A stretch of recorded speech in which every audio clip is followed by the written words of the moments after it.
it has been an absolute joy for me professionally and personally to engage in the deep work that we do in our community. Can you guys hear me okay in the back? Yes. Excellent, thank you. I told someone I was going to use my little trial lawyer voice. If it stops working, just let me know. But the work that we do here as an organization is something that has resonated, I mean, immediately resonated just deeply within me as a human. I have the joy, I guess, and privilege of having been exposed to built environments for most of my life. My grandfather was an entrepreneur and worked with concrete. We have a strange kind of Pavlovian response in my family growing up because the sound of a cement truck backing in meant that it was time to make money. And so for us, having grown up working with concrete, being around that, there's a certain signaling that takes place. That's in my blood. When I went to law school and finished, first case that landed on my desk was a construction defect file, and we began this construction litigation stuff. Naturally, that has, I guess, my professional momentum has brought me into commercial real estate development. And thankfully, I am so privileged and grateful that before my brother and I launched our firm 5 years ago, I had just the joy and honor of meeting in Cheneé Youngblood and being exposed to the work of HDDC. The organization, when I tell you it has shaped my heart set around development in our communities, anywhere we're doing development. Whereas affordability was before thought of as, that's a nice option, that's something that we could explore if the community is really pressing for it. For us now, it's a no-brainer. It's a foregone conclusion. Of course there will be affordability. Of course we'll think about this comprehensively. How do we serve our neighbor, not just serve our bottom line? So the work that we're doing here has deeply impacted the work that I do in the day-to-day because it's changed just the entire heart set, really, of our organization. And so I'm grateful to all of you for partnering with us and leaning into this work because it is meaningful. It produces results. And the long arc of history will prove the worth of our endeavor. I'm so proud to be here with you today. So we have this distinguished panel here to discuss the power of place. Let me tell you who we have. Ms. Jennifer Ball, who is the Chief Operating Officer of Central Atlanta Progress. Mr. Dale Roy, who is the Executive Director of LISC. Ms. Tamanika Youngblood, who is the Founding Executive Director of HDDC. And Odetta McLeish-White, who serves as Director of Georgia Initiatives for Community Progress and the Center for Community Progress. As I said, we're here today to talk about the power of place, right? And I've given you kind of a tidbit of how I landed into commercial real estate development or development, generally speaking. But I think it would be appropriate and helpful to hear from our panelists how they ended up in real estate development and working in this place and in space and bringing built environments to life for our communities. And I'll start from the end. Jennifer, do you want to give us some of your backstory and how you ended up doing what you're doing now? Sure. Does the microphone help? Okay. Well, thank you for the introduction. I have told a story many times that I am a product of Atlanta downtown and this community as a place. I came to Atlanta to go to college and got stuck. There were always projects. I thought I wanted to be an architect as a young person. Came to Georgia Tech to study architecture, but fortuitously I arrived on the scene just as the Olympics were awarded to Atlanta. And so through my educational opportunities at Georgia Tech, those 4 years were completely embedded in the work of CODA, the Corporation for the Olympic Development of Atlanta, and entering neighborhoods and all of the work about the place. So I thought I was learning how to be an architect. I was really learning that I should have studied city planning and then went on to pursue that degree. But everything that I learned was about Atlanta and about place. And had my first experience in Auburn was back before the Olympics. I My first job out of college was with John Lewin Homes, and through a philanthropic opportunity there, he was very involved in the neighborhood with Bank of America and others. And so here I am, many years later, longer than I thought. But that, I think, one of the things we'll talk about, I think, is that these projects take time, and the ability to see that long arc has really, I think, influenced the work that I feel very privileged to be able to do downtown more broadly, but especially in Sweet Auburn. Thank you. Dale? Good afternoon. Is this working? Oh, good. I'm Dale Royal, and I work with the Local Initiative Support Corporation. We're a national nonprofit community development investment group. So we provide lending, loans to businesses and to developers and community development corporations. And then we also do impact investing. We help direct grant dollars to great organizations and great initiatives. So I've been involved in the financing side of community development, and I landed in it. I'm originally from Los Angeles, and when LA passed a new transit tax, I thought, wow, that's great. We're going to do all these new bus lines, rail lines, initiatives. But I have to say, one of the most interesting things that hooked me onto community development was kind of a leftover project at the agency. After they built the first rail line in Los Angeles, it cut through Watts. The Transit Authority owned a big plot of land. It was basically used just for storage for the construction. And after the construction was over, didn't need it anymore. And I said, well, the neighborhood's complaining, it's a vacant lot, what are we going to do with it? And Dale, the young guy in the office, what? Just work with the community, figure out, something. Here's $150,000 and just, do something. And I helped create a little pocket park. And every time I go home, I visit that park. And it's so meaningful. And we listen to the community on what to do with the park.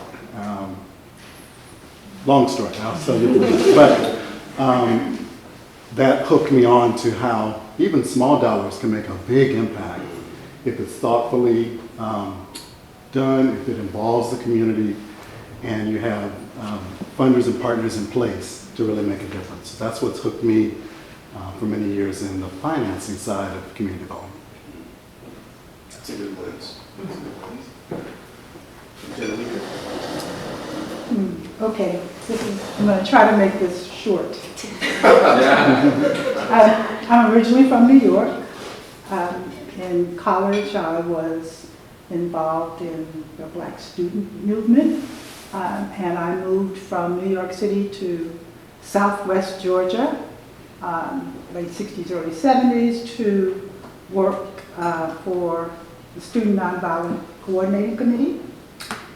And the Southwest Georgia project, that was part of SNCC in Georgia, started something called New Communities, which was a 6,000-acre tract of land owned by African Americans, the largest in the country. And I subsequently learned the very first community land trust in the country. And I did that work. I sold everything from watermelons to peanuts to cows and hogs. The point at which I'd become a vegetarian in September, and 2 weeks later I was in Albany, Georgia. And so I did that, but what I learned there was the importance of land, of tenure. It was important that we own that land. The object was to build a new community, but because I was with SNCC, we did voter registration and school desegregation and all of that. And I learned that what we were trying to do ultimately was so important, because for all those people who were trying to go to register to vote, who at the time could not, because if they did, they would be evicted from the land they were living on and did not own. That sense of connection has stuck with me all my life. And so it was that experience that shaped really how I view the work we do today. I left there. I was trying to decide what to do. I didn't want to go back to New York. So I went to Atlanta University and got an MBA, and then went to work because I was broke. And I worked for AT&T, Southern Bell, South Central Bell, through divestiture, they kept changing and breaking up. I was on the headquarters team and traveled all over and did that, and then eventually they got back together again and became AT&T. I took a buyout, and because I didn't want to spend my life enriching, frankly, AT&T, Bell South at the time. And in the meantime, my husband and I had bought a great big raggedy old house 3 blocks from here in 1984.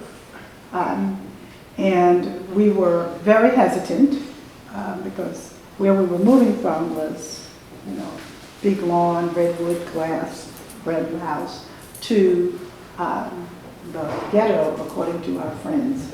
And the thing that captured us was there were all these little old ladies who were living in the neighborhood and locked up in their houses because they were afraid to come out.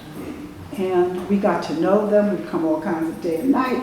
Say, do we want to live here? And, what would we do? Blah, blah, blah. And we had this notion that because we could see from our back porch the elevators to the Hilton Hotel, on the outside, and the National Park Service was now restoring Dr. King's birth home, that surely someone would revitalize this neighborhood. So this might be a good investment. We were wrong. The investment was good. We were wrong about someone revitalizing it. As a matter of fact, over time, all those little old ladies passed away or moved on to nursing homes, and the neighborhood got worse. And so we decided we had to do something about it and could not just let this be the legacy of Dr. King's neighborhood. If you walked 1 block past his home, you were in an abyss. It was scary and awful. And we just decided we couldn't have that happen. And that sense of place, those women who had held on to the neighborhood to make it, some place that we could at least think we could live, was very important. We started suing people. My husband's a lawyer. We sued people. I was the plaintiff. We just did it. We handled it. Mrs. Brayboy, who was at the King Center and knew my husband well because he did a lot of nonprofit and civil rights stuff, said, "Oh my goodness, we have these young people." I'm thinking, we're the young people. This is a joke. I'm like, we're the young people. We have these young people now in the neighborhood, and we have this organization, and we need you to participate and get involved. And I could hear him talking on the phone, and he's saying, "What you really don't want my wife." And I'm like, "Who are you volunteering me for?" Eventually, I became a board member and a big officer, and kind of led the strategic planning that we ultimately did and created the block-by-block strategy and all those things based on my history of being in a place where the place mattered, and it mattered to people, and the rest, I think, is history. I would say. I can't believe I have to go out.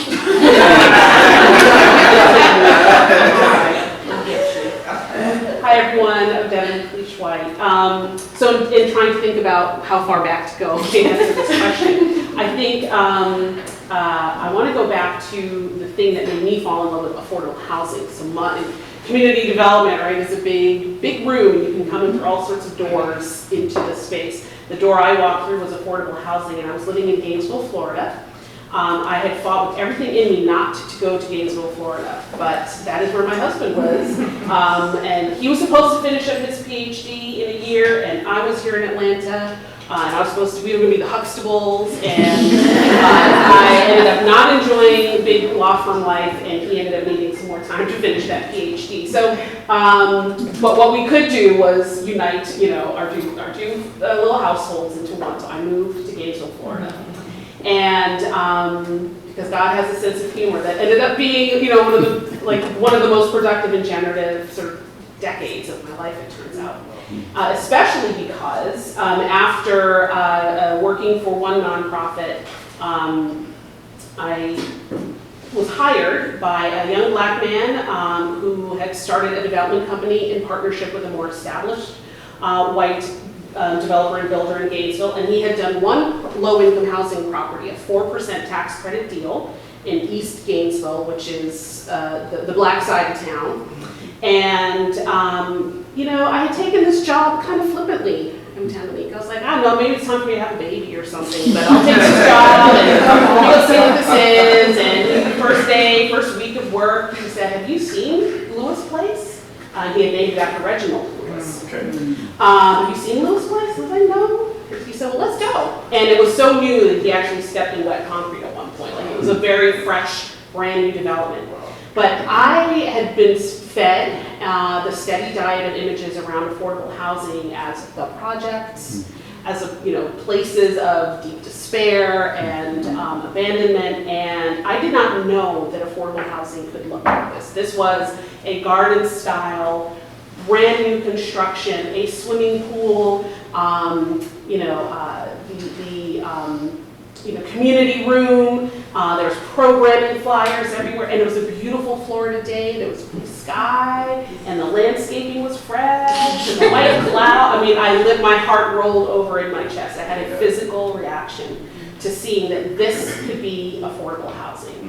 And that is actually the energy that has powered me for 20 plus years now. The idea that it could look like that, it was so beautiful, it was dignified, it solved so many things at once.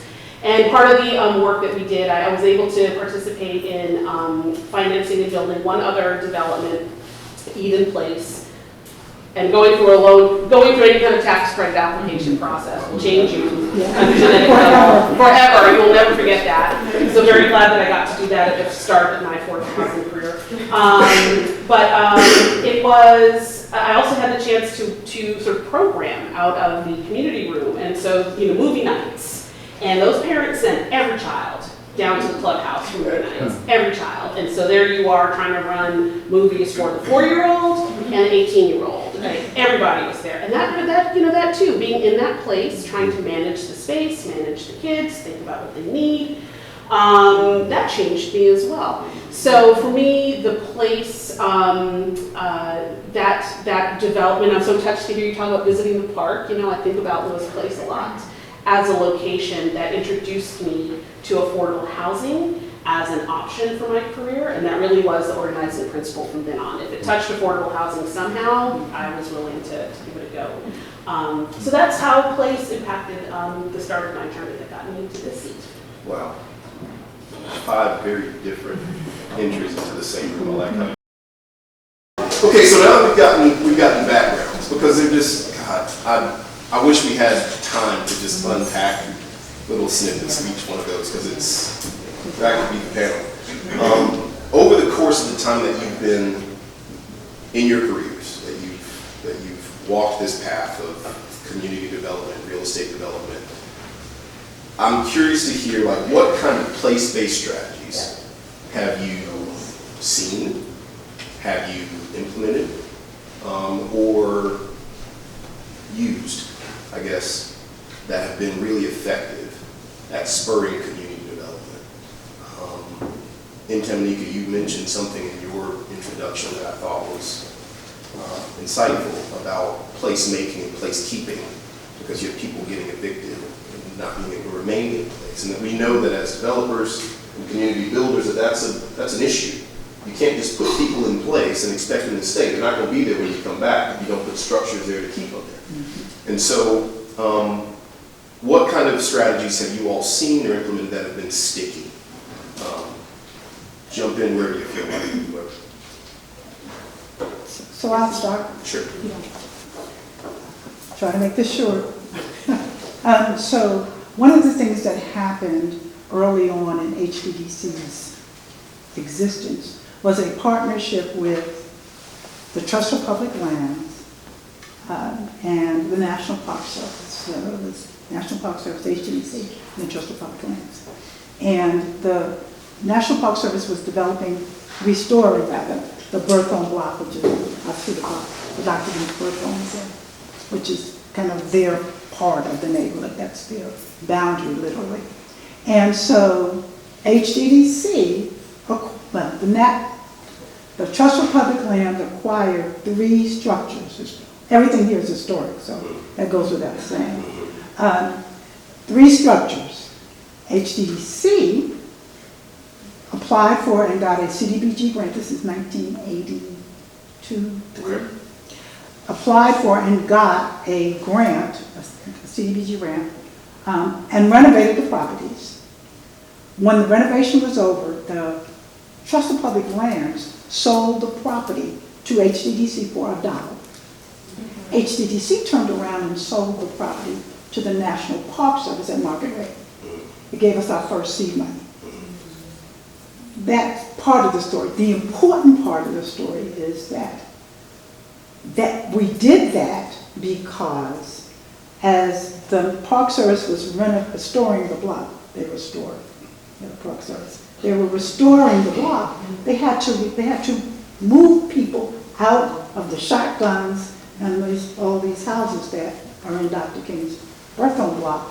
And we insisted that they not be displaced. So those total of 8 units in those 3 structures served as their temporary locations while their homes were being restored. And then they got moved back when it was done. And we used that exact lesson throughout the entire time that we were renovating and restoring and building. And it worked in our block by block strategy because as elderly people, because they were all mostly elderly, there were some properties that were owned by horrible absentee landlords, just bad. We moved Mrs. Brown from her home into one we had just renovated at no cost to her and at the same rent she was paying, and promised her when we renovated her home after we dispensed with her bad landlord. We had to use all kinds of strategies for that. We told her we'd move her back. And so the point was that as a strategy, it gave these people the sense that these are not folks coming in to move us out. They're coming in to help us live better. And, it was important that they feel that they were not going to be displaced, so that when we needed advocates and folks to go to City Hall and to pressure and to work with us, they felt part of our effort. So that was a strategy. It worked with block by block because they were in the same block. They got to move back, and they were never forced out of the neighborhood while we were able to revitalize it. And it was a lesson we learned on the way back. No, that's solid.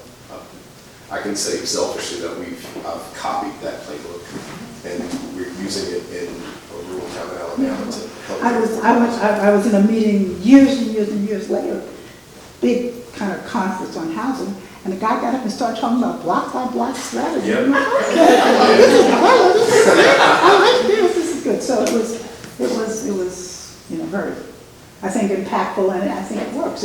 And we talked about using it at Sweet Auburn Works. I mean, it's the same thing. You have to start someplace logically, to do your development and to do your revitalization. But you have to always remember there are people there. That's the bottom line, is that there are people there, and they have a right to stay. Agreed. 1,000%. Jennifer, you chomping at the bit a little bit over there? Well, I want to build on the point that, and Tom has made twice, but hasn't said it. There was an organization, like there were people with the capacity paid to wake up every day and do that work, right? Nobody was doing it. And then you were willing to do it when voluntold or pressed into service. And through thick or thin, it's been a journey. HDDC is still here. And even the organization that I work for, there's something to be said. We're, I think, our 85th year. And clearly, I think the record reflects have not always gotten it right. Maybe even did the wrong thing, but we stuck to it and are still here and have learned lessons, changed and learned from that. and I think built some institutional capacity and leadership that I think is essential. And so how you build capacity in a place, I think, is maybe one of the first things. Like, yes, yeah, because it's in places that, in my professional experience, that are worth doing the work, it doesn't always happen naturally. You know, the places that are doing okay, maybe, you know, they fight over, you know, silly things. But it's that, I don't know, common purpose, vision, sort of underdogness, I don't know what it is, but let's not look past the need to build capacity in communities and support them to do this work. And HDDC is a tremendous example of that. And a testament to having the strategy. That's hard to, if you can't have tools if you have no toolbox. Right. So, yeah, I think so. Don't look past that. Well, yeah, this sounds like you're like just your wheelhouse. This is your Well, organization's mission, right? The thing that I'm taking away from the comments so far is that the strategy is actually relationship building. Right? That's the core strategy. That's the one. If you get that right, you can build many programs and ideas out from that point. But that authenticity of love and connection and deep relationship building gives you such clarity. It's actually an incredible accelerator of ideas and things. The ideas, so prior to this job when I was leading the Transformation Alliance, which had one of its member meetings in this space, pre-COVID, it was one of our best meetings. But leading that work was sort of how I really got to start to talk to Cheneé and really understand HDDC's importance to this corridor and the type of work that they were doing that was so, the clarity about what to do was so entrancing. I had definitely been operating in sort of the intermediary space, that thing that started looking at the apartments sort of had morphed into different things, but I was learning and building networks within the connector space, which is an important part of the full ecosystem, right, for community development. But it doesn't always feel clear at that sort of altitude. But coming and talking to Cheneé and talking to Tamanika and seeing the work, it felt so clear. And then the opportunity I had in Transformation Alliance to meet, urban farmers and growers. And it's suddenly, the more you talked, the more they were like, listen, we just need a little money to do X, Y, and Z. So we're like, we'll do a re-granting program then. And we'll give you all $5,000 for your farm and you'll do it, so clear, so direct, easy, no focus groups, no over-talking. I'm not saying that's a role, I'm not saying that's the wrong thing to do. I'm just saying, like, when you get into deep, honest relationship, the ability to craft the needed thing is so easy. It's actually very easy. Similarly with the developer cohort that HDDC was a part of, capacity growth for a developer is doing a deal. Yep. Right? We understood that because we had spent 2 years, 3 years talking to different, Joel Dixon at Urban Oasis, Cheneé, Nikishka Iyengar at the Guild, that's what they told us. We need pre-development money. So we crafted a program that certainly networked to everybody. We had them meet together for a while, but the beating heart of it was grant money directly into your pre-development budget. Just give us the receipt. We're not telling, whatever your pre-development budget is. Not a lot, but it kept ownership. We had several folks from the cohort come back and say, if you hadn't given me that money, I was going to have to sell ownership in my project to get the money, to get the architectural renderings. Now I've been able to pay for that and I can stay in control. So relationships are the core strategy, the base strategy. And it will smooth and accelerate the way to so much problem solving from there. I love it as a conduit, and Dale, I want to jump on the financial aspect of it because there's the conduit, what's in the conduit, what's in it is money, right? What's in it is financing, and so what are your thoughts? Well, to take that thought on to financing, I think so often we get, as funders, caught up in the theme of the day, right? There's climate change, or there's racial reckoning, or there's whatever it is, the theme, and we want to see this funded here. And when you work with the neighborhood and the voices, you always learn, I hope you're listening and learning, it's never that simple. That yes, we are giving you the grant for the climate change project, but listen to what's needed. It's broader than that. Right, there's access to food, there's access to education, there's the caring for the elderly, the children. It's the holistic vision that matters, even though your funding may be categorized. So it's on both ends. For the nonprofit, right, you gotta be nimble. Climate change, yeah, I can do that. we can put a solar panel on the roof, but you want the funder to respect, you need the staff person there to be able to manage it. It's long term, right? Once the solar panel's up, you still got to manage the building and the program and the people. And you need the dollars to be somewhat flexible to really manage what's really meaningful, which is a holistic type of approach. Well said. I think there's an element of gosh, this is challenging for me because I just want to get under the weeds on everything, right? And so I have to keep coming up for air. Let's talk about challenges. If you've got challenges in place-based community development, like what support or tools are needed to assist community development corporations in achieving their mission? You talk about the hook of kind of the thing du jour, right? When you talk about funding and the strategy behind it and kind of the motivation for placing it. How do you navigate that? How do you mitigate those challenges or solve for them in the process? Multi-year general operating support.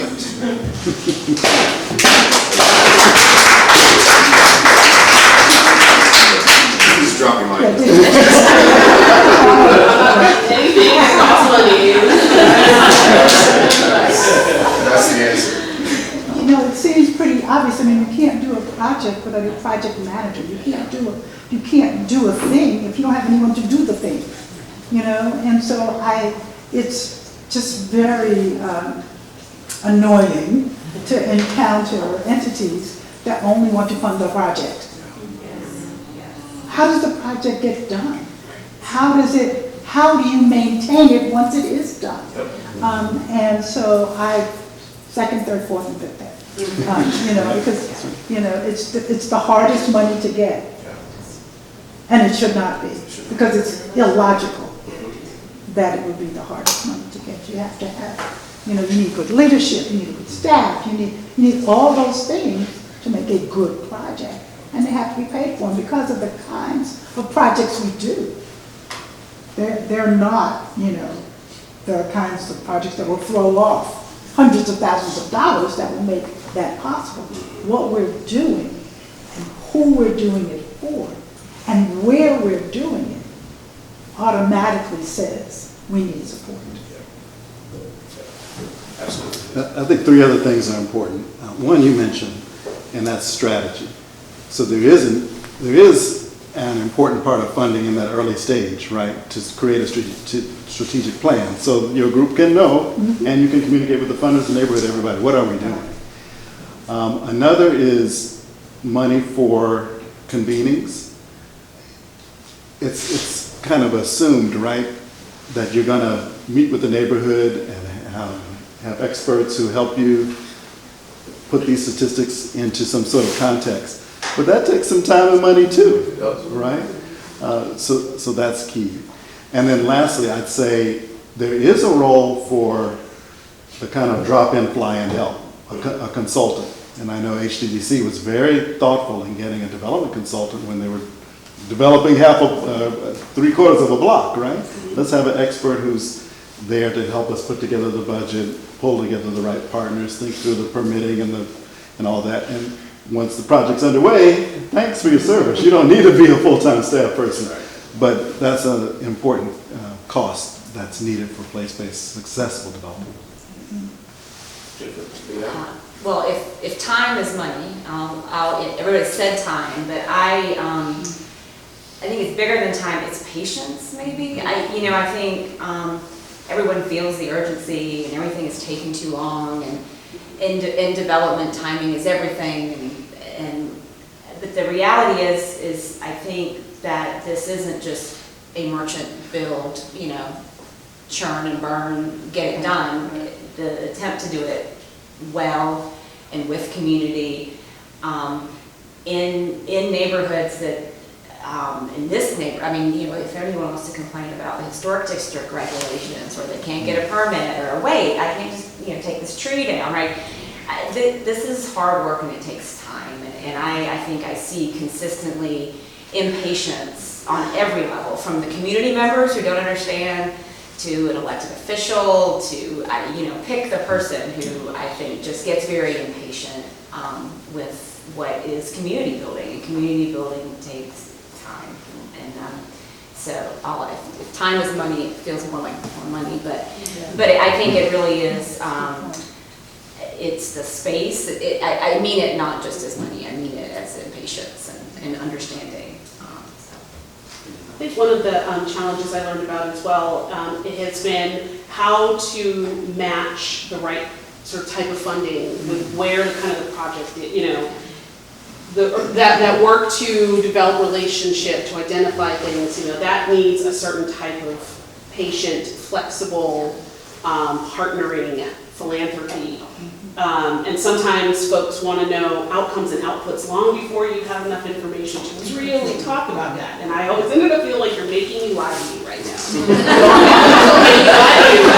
But, versus, and so I just think that's maybe a space for further exploration and partnership is, what is the funding that best supports the life cycle of the project, the organization that's in charge of it, and how will that funding shift into something that can be, okay, now we're ready for outputs. We kind of know people, we know the numbers, we can talk to you about outputs now. Right. Now we've been doing the work for 10 years, we can talk to you about outcomes. We're starting to see themes, we're noticing trends, but when you ask for some of that too early in an attempt to justify ongoing support and help, you end up moneying, you don't have the clarity that you could have if you were sort of, but I think that's a deep alignment that needs to be talked through, and as a space for, I think, really generative partnership between organizations and all types of financing, be it CDFI, philanthropy, et cetera. That's well said, absolutely well said. Prior to starting today, several of my conversations were around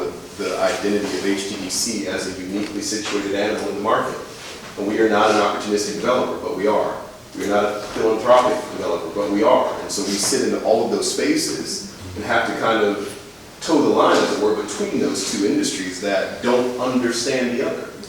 And sometimes those relationships can be adversarial when you look at it. And so if you take all of what you've said here today, which is, God, I want to go so much further on this, but we can't because we're out of time.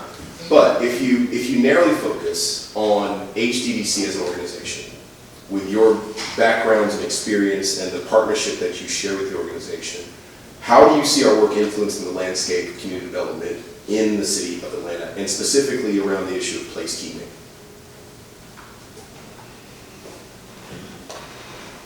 Who wants it? I feel like I'm talking, you should get the last word. I agree with that. Well, I think something that we've talked about in many of the organizations in the community is that there is a desire, a willingness, obviously, clearly, to do things well and of quality and of long-lasting impact in this community. But if it doesn't translate to somewhere else, that's a missed opportunity. I learned that from Dominica. I think that it's inspired those that she's recruited to do this work. Is that we can't forget that this place, while incredibly special to Atlanta and many of us in the room, is an important community writ large, right? I mean, and so, how can the things that we learn, the partners that we have, how can that be a force, multiplier? And clearly in Atlanta, I think that has happened. I'm old enough to remember when we had more than one CDC in the city of Atlanta. So how does this success beget more success in more communities, and not just be an isolated example in a neighborhood that clearly deserves and can do better? It should propagate from here, I think. I think what's special and important about HDDC's work is its holistic, because it really could have easily been a one-track, right? Let's just do some historic renovation, or let's just do affordable housing, or let's just, care about, one aspect of the neighborhood. So that's important, because it's harder, right? You could have a group that was just a specialist, and you said, nope, we're going to really protect the whole fabric of the neighborhood, and that is critical.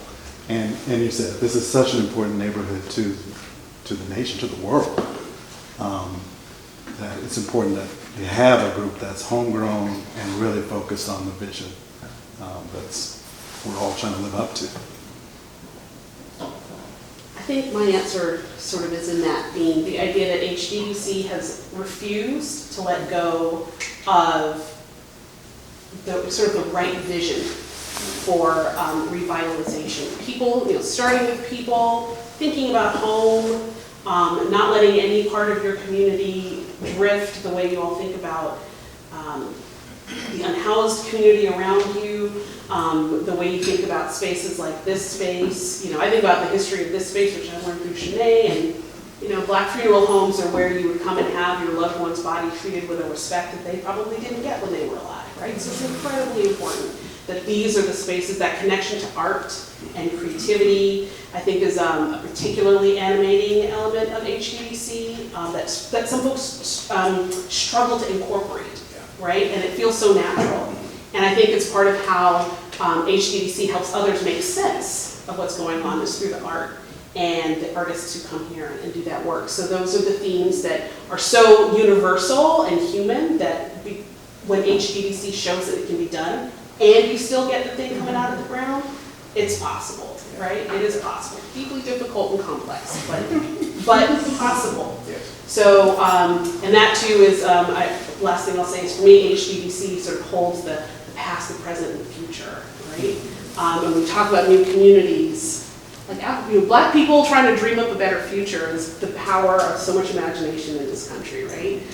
Be it land tenure, so that be in a place like Hogbrooks or Sweet Auburn. So those big themes that are held within HDDC are critically important and can be named and held together. So I would say that what they said, I think is resonant. The part about the fact that it is so hard can't be overlooked. But because our kind of founding ethos was that we are revitalizing a place, has lived with us for 43 years, is really important because each and every one of those aspects of revitalization is hard to do, and because we figured that out, not just figuring out how to do affordable housing in a place where it almost doesn't exist anymore, except for us. Not just that, not just historic preservation, which is a whole thing that we have to do, not just equitable development. I mean, any of those things by themselves is difficult. We figured out how to do all of that together and at the same time. Recognizing the importance of culture and art in making a vibrant community, of green space, of access to healthy food, of all that stuff at the same time and doing it. I think there's, a lesson. You can just pick any one of those pieces and figure it out. And then there's one point I want to make. It's not exactly on this topic, but I have to say it because I've been at this for so long and I've seen so much. Community development actually, historically, was connected to the civil rights movement. Okay, that it grew, community, CDC grew out of that. Over time, because it's hard to count that, the focus became affordable housing, which is important, but it became the focus. And all that other stuff that's just as important kind of got discounted, wasn't supported, you couldn't get funding for it, it didn't matter, unfortunately. It's kind of like if it can't be counted, it doesn't count, right? And while that has been for a long time kind of the focus, we never let that be the only thing we ever did or ever did. And that was hard. That was really hard because there was a time, Lisk, when if you couldn't count it, it didn't matter. That's true. And you know, and some things have happened more broadly in the country that has caused folks to step back and realize that, you know, affordable housing happens in a context, and the context matters too. And so I'm glad to see some movement back to the founding principles of why we do what we do and where we do it, and the places that we do.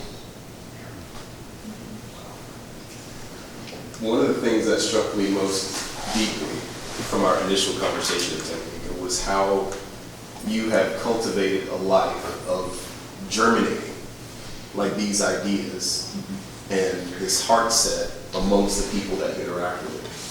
And one of the things that I'm hopeful for is that if this is not your heart set, and if it ain't, you're close to it, otherwise you wouldn't be in the room, right? Is that you kind of take this little flame and fan it and take it out and disperse it, because it really does take all of us. It really truly takes every single one of us leaning hard into this to make it a reality. The compounded difficulty of what you've just described is mind-boggling. Mind-boggling. In my work, I do one thing. I'm a lawyer for a real estate development company. It is the source of all of this grain and nothing up here. Trying to do all 5 of these things at the same time takes a village. And then you have to be strategic and succession plan and mentor and coach, and you end up with a Cheneé. Yes. That's exactly right.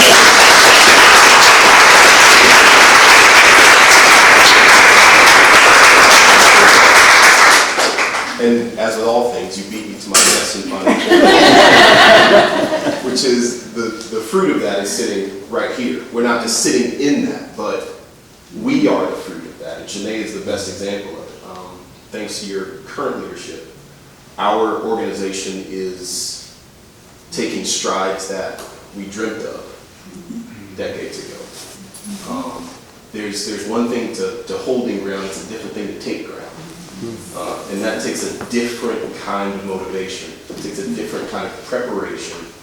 And we have it in you, and we're absolutely grateful for it. And so, ladies and gentlemen, if you are not paying attention, if you slept on or missed the memo, tune in.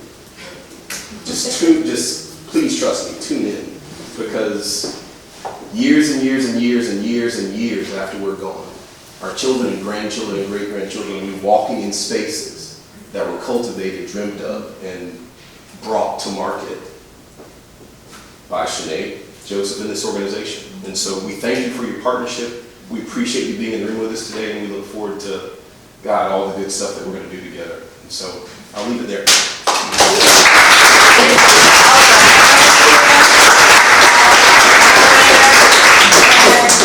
Yeah, when I put this group together, I mean, honestly, I can say everyone here, with the exception of Tam, because my friend, because everyone here knows that's my auntie. I can dial it in real quick, but it's the fact that they were all able to speak just the truth to power. Like this is the work, and what's interesting, there's, you know, all of your pictures that are on the table.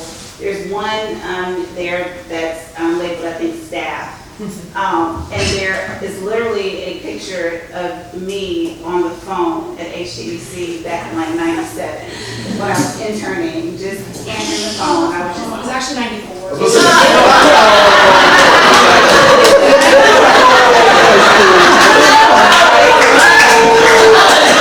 High school in 94. The point is,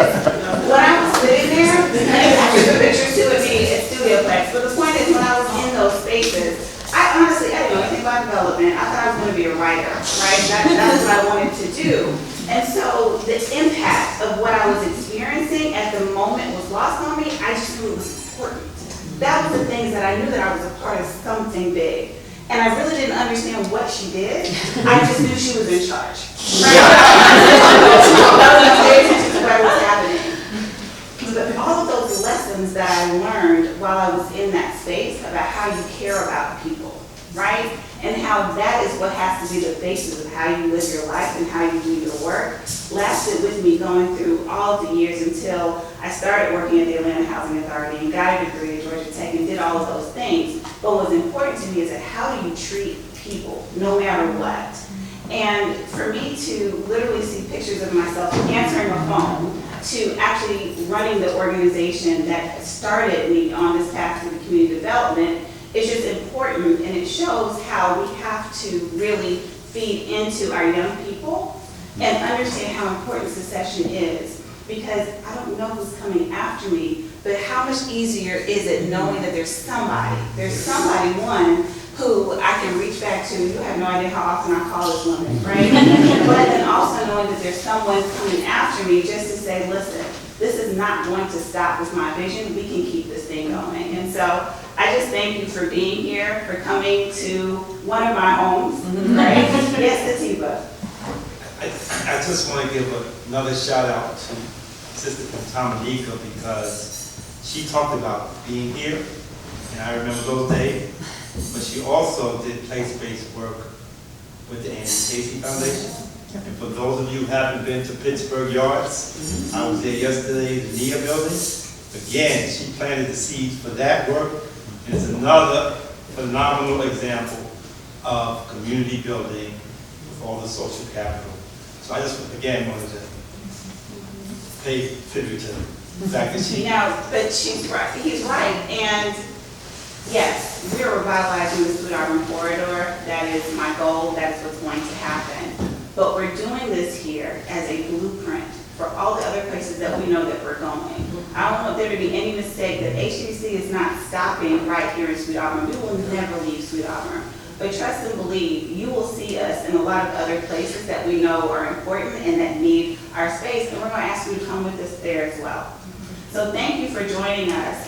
We are going to close out with just a word from Rob Rumley, who is with William Blair, but more importantly, my friend, that was able to help say, let's bring this thing together. So Rob.